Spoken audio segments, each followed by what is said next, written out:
Okay guys, now we've covered that area, so moving right along, what have we got now? Myths and facts. Can't even say that word, myths and facts. Anyway, so we'll go through the myths and facts of different things that actually are myths and what's the truth about it all. So, first one I've written out here is people cannot defend themselves. Absolutely not true. That is one of the things we talked about earlier, limiting beliefs. All right? It's not true. It's a total myth that people can't defend themselves. We haven't survived for 5, 6, 7, 10, whatever you think we've been on this earth for, so thousands of years, and not be able to defend ourselves. That is why we're here. Survival is what we can do. The problem that we have is we have our teachers, we have our parents, we have our educators, we have our authorities, we have our governments telling us that we cannot, so we have to actually believe them and let them take a situation in control. So we need to take control back and forget the lies and the myths that we can't defend ourselves. We are very capable. We're just programmed and told that we can't. Okay. Secondly, I've got down here is a myth that you have to be highly trained. Absolutely not true. Absolutely not true. I've got one person that I've trained, worked with me. I gave him 3 techniques. When I say 3 techniques, I want 3 in combinations of techniques, just 3 techniques. He could execute these 3 techniques in under 2 seconds. That's all he knew. Yet they worked 100% of the time. So he wasn't highly trained. He was just very good at one specific thing. And at the end of the day, what we're after is a result. To be able to defend yourself. If you can do it in a couple of seconds, why do you want to do it in an hour or do it in 20 years training? Get it done efficiently and fast and finish your job. So you do not have to be highly trained. That would be a bit of a bonus, so long as you're trained properly, but you don't have to be, okay? I've got another one here, which is saying having a weapon is best. I totally disagree unless you know how to use that weapon. The problem with all training systems, as I have seen them, is people will teach you how to defend against a knife. I'm seeing people acknowledge me now that they've trained how to learn against a knife, or how do you defend against a stick or a baseball bat or some other sort of weapon, a gun. My drama with that is, when you learn, you haven't got a lifetime to learn all the variables that a person can do with that weapon. So if you come to me and said, I know how to defend against a knife, I would challenge that. And the reason being is, unless you spent a long time or very good at using a knife, you have no idea what I'm capable of doing with that knife, which means you are not able to defend against it unless you know what the attacker can do with that weapon. So carrying a weapon's okay if you know how to use it, and if you don't, do not carry a weapon, because somebody will take it off you and use it on you. So I'm against the idea of a weapon. I've got one here, it's a little bit of a joke actually. Got here, a lot of people say, oh, but Asians are better at martial arts, they're the best fighters. Yeah, of course they are. They spend more time training, it's their lifestyle, it's what they do. One thing I'll tell you is, everyone in this room puts their pants on one leg at a time. He who trains the most or trains the most efficiently will be the best, whether you're Asian or Greek or an Aboriginal or Australian, white person, whatever you are. He who trains the most will be the best. And we have this illusion, because TV, Hollywood has told us that the Asians, look at them, all these Asians, they jump all over the room and they're really good martial artists. That's all they do. They spend a lifetime training that. That's why they are better, or perceived to be better. Another one here, I've got, you must be fitter and stronger. Absolutely not true. Absolutely not true. I don't care how big the person is, trained for 30 years, muscles, everything else. Very big, strong person. I'm 58 years old, I weigh 75 kilo. I don't care, the 140 kilo guy that's done all the weights in the world. I am not stronger, and I'm probably more than likely not fitter than him. But I don't have to be if I know where to strike and make it effective and finish the job in 3 seconds. I'm not going to go toe to toe with this guy for an hour. I'm not that fit. But I would rather just finish the job, it's over in 3 seconds, and go home and have a drink. So we don't have to be fitter and stronger. That's an illusion, and it's a myth that's out there. So when you go to many schools, and some of you guys have done this, you go to a training centre and they will go, now you do this, all these push-ups and do this and get this fitness regime happening and do all this stuff to get fitter. It might be better, but it's not necessarily a fact that you have to do all that.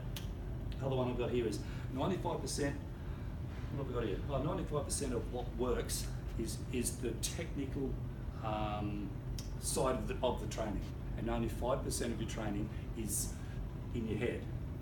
Right? That's a myth. That's a training system that I'm sure many of you guys have actually trained. problem with that is you've got all this technique and with only 5% of attitude and understanding why you're even using that technique. I will guarantee one thing to every person in this room: I can reverse that and give you 95% training in the head and only 5% techniques, and you will always be better than the guy that spent his whole time training physical technique in a dojo. Because without the headspace being right, you may as well go dancing. You're just somebody that's actually understood a few physical moves. Okay, so I have a problem with that as well. Another myth: teachers and instructors know what they're doing. I love this. People go, well, he's a black belt, he must know everything. The guy knows what he's doing. Teachers and instructors know what they're doing. Total myth, as far as I'm concerned. Because what you actually have is you have a group of, who said, I love that, they say, well, he's a trained instructor, he must be right. And my question to that is, who said so? Well, his sensei or his sifu or his training instructor said he was good. Yeah, but who said he was any good? If you keep looking at it and asking more questions, at the end of the day you find there's half a dozen people sitting around a room and said, we'll set the benchmark for what's good. Who said they knew what they're talking about? I have the same problem with some of our medical systems in this country. Oh, the doctors know everything. Really? Who said? Just because you've got a handful of people that said so, doesn't mean they have all the answers. So trained instructors are not necessarily the answer. It's a myth that the person has to be of this quality and level and have a piece of paper to say so.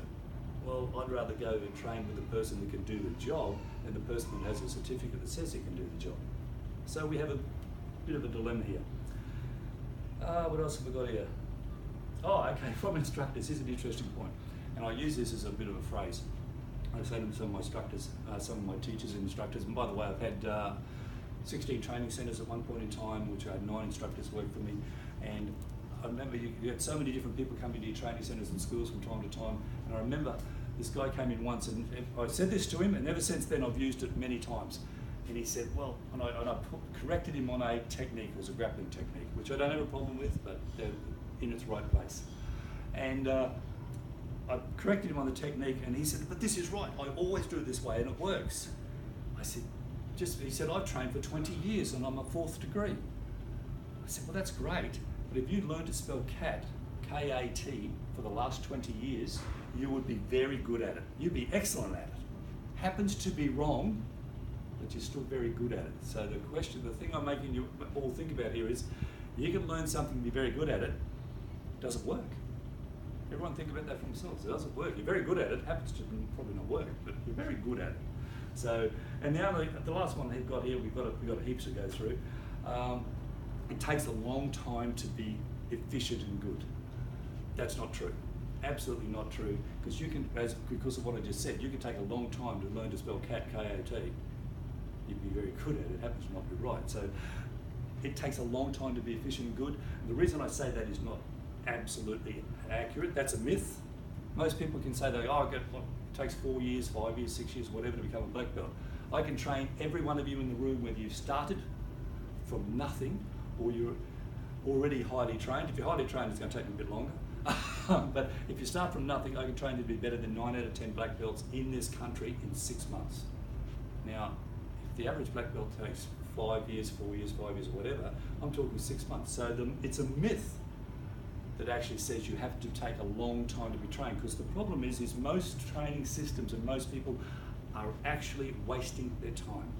And I could give you many on this. I'll just give you one quick one. We're actually going there in a moment. We're going to head on to that, but I'll just give you one quick one.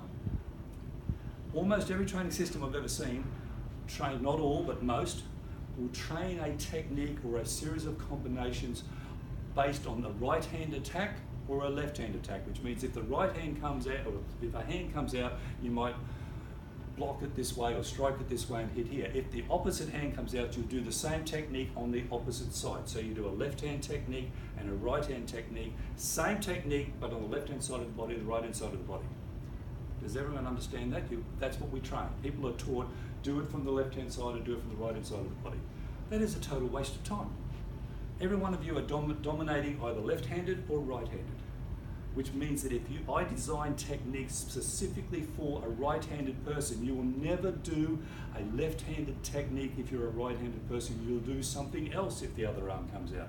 And the reason being is you waste so much time training left and right in a training centre, because what happens when you train left and right, you spend half your time training a left-hand technique if you're right-handed.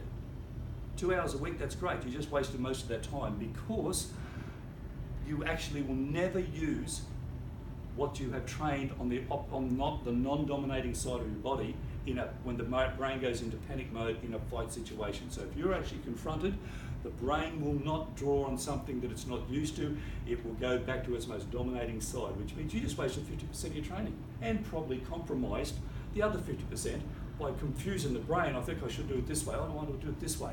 No, train only your dominating side. So what I'm saying is most of the time people waste their time from that they're training. They're training things they will never use. That's just one. We'll go into that in more details. Actually, we're going to move on now to, there's about 20 different ones here of what not to waste your time training because you won't use it.